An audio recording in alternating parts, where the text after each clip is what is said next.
They looked at how mother rats interacted with their infants. There's this process called grooming, in which the mother rat licks the infant perianal area, in the genitalia. This is shortly after birth.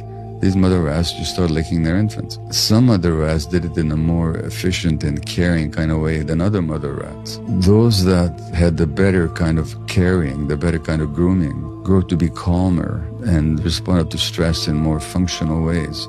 Then those little rats had not been given that same kind of efficient and quite as caring grooming. And what they found that in the brains of those adult rats who had been groomed one way or the other as infants, the stress apparatus was different, certain receptors for the stress hormones. So one of them could calm themselves more easily than the other. What was interesting is, you might say, well, so what? That's just genetic.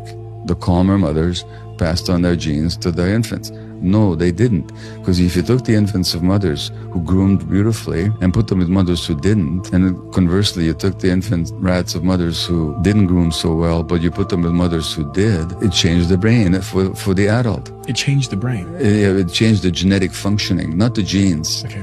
But the genetic functioning. This is called epigenetics, how genes are turned on and off by the environment. And then those rats who were groomed well as infants, doesn't matter what the original mother was, but those rats who were groomed well, they went on to groom their infants in exactly the way they'd been groomed.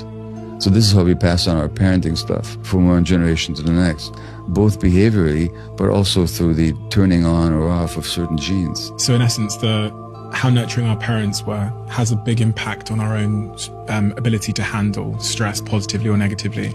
Oh, absolutely. And then we pass that down to how stressed our parents were, how they reacted to our own stresses as infants. That has everything to do with how our brains handle stress later on.